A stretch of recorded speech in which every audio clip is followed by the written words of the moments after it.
बहुत समय पहले की बात है। पुराने चाइना के नॉर्थ प्रेस में 3 मोंक रहते थे। उनका नाम किसी को नहीं पता है, क्योंकि उन्होंने कभी अपने बारे में कुछ बताया ही नहीं। उन्होंने कभी किसी बात का जवाब नहीं दिया। चीन में बस उन्हें 3 हंसते हुए भिक्षुओं के नाम से जाना जाता था। वे तीनों सिर्फ एक ही काम करते हैं। एक गांव में प्रवेश करते बाजार के बीचों बीच खड़ी ढीढ़े होते हैं और हंसना चालू कर देते। वे अपने पूरे अस्तित्व के साथ हंसते। अचानक लोगों का ध्यान उनकी तरफ खींचा चला आता और धीरे धीरे उनके चारों तरफ एक बड्डी भिड्ड इकट्ठा हो जाती। वे इतनी एकाग्रता, तल्लीनता व संपूर्णता के साथ हंसते हैं कि उनकी हंसी देखकर सारा गांव हंसने लग जाता। जब वह पूरा गांव हंसी के समुद्र में डूब जाता है तो वे दूसरे गांव चले जाते। वे ना तो कुछ बोलते थे, ना ही कुछ उपदेश देते हैं और ना ही कुछ शिक्षा। वे जहां भी जाते हैं अपनी हंसी से ऐसा माहौल बना देते हैं कि लोग अपने सारे दुख दर्द भूलकर बस हंसने लग जाते। धीरे धीरे चाइना के लोग उन्हें बहुत प्यार करने लगे और वो पूरे चाइना में फेमस होते गए। 3 लाफिंग मंक के नाम से चाइना के लोग उन्हें बहुत प्यार करते हैं, उनका सम्मान करते हैं। इससे पहले और उनके बाद भी कभी किसी ने इस तरह से प्रचार नहीं किया कि जीवन केवल एक हंसी होना चाहिए और कुछ नहीं। वे विशेष रूप से किसी पर नहीं हंसते थे। ये बस हंसते थे जैसे कि उन्होंने ब्रांडी मजाक को समझ लिया हो, जैसे कि उन्होंने ईश्वर के मजाक को समझ लिया हो और उन्होंने एक शब्द का उपयोग किए बिना पूरे चाइना में इतना आनंद फैलाया जितना आज से पहले किसी ने ना फैलाया था। लोग उनका नाम पूछते हैं, लेकिन वे बस हंसते तो ये उनका नाम बन गया। 3 हंसते हुए बिच्छू 3 लाफिंगर्स पूरे चाइना में घूम घूम कर लोगों को हंसाते हुए समय के साथ वे तीनों बूढ़े हो गए।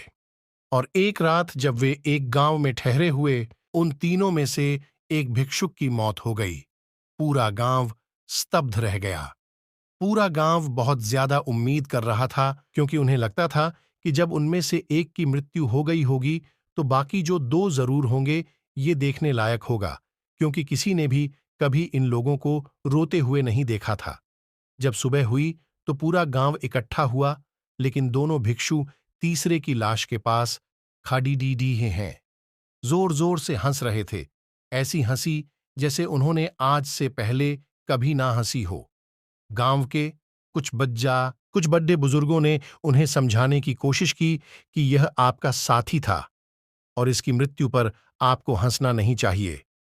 तब उस दिन पहली बार उन भिक्षुओं ने लोगों से बात की और कहा, हम हंस रहे हैं क्योंकि यह आदमी जीत गया है। हम हमेशा सोचते थे कि पहले कौन मरेगा, लेकिन इस आदमी ने पहले मरकर हमें हरा दिया। हम अपनी हार व इसकी जीत पर हंस रहे हैं। इसके अलावा यह कई वर्षों तक हमारे साथ रहा। हम एक साथ हंसे, हमने एक दूसरे की मौजूदगी उपस्थिति का आनंद लिया। उसे अंतिम विदा देने का इससे बेहतर तरीका नहीं है। हम केवल हंस सकते हैं, लेकिन पूरा गांव उदास था। तीसरे भिक्षु ने कहा था, मुझे स्नान मत करवाना, क्योंकि मैं कभी अशुद्ध हुआ ही नहीं। मेरे जीवन में इतनी हंसी आई कि कोई अशुद्धता जमा ही नहीं हो सकती थी। मैंने कोई धूल जमा नहीं की है। हंसी हमेशा जुआ और ताजा होती है, इसलिए मुझे नहलाकर मेरे कपड़े मत बदलना। जब उस तीसरे भिक्षु के शरीर पर आग लगाई गई तो गांव वालों को पता चला कि उस भिक्षु ने मरने से पहले अपने कपड़ीडीहों में कुछ पुरानी चीनी पटाखों को छिपा रखा था, जो आग लगने के बाद फटकर आसमान में रंग बिरंगे कपड़ीडीहों में फैल गए। और यह देखकर एक बार पूरा गांव जोर जोर से हंसने लगा। तो इस तरह से वह तीसरा मोंक मरने के बाद भी सारे गांव वालों को हंसा गया। और यह देखकर शेष दोनों मंक ने कहा, चाल कर आदमी तुम मर चुके हो, लेकिन तुमने हमें एक बार फिर हरा दिया। तुम्हारे द्वारा गांव वालों के चेहरों पर पैदा की गई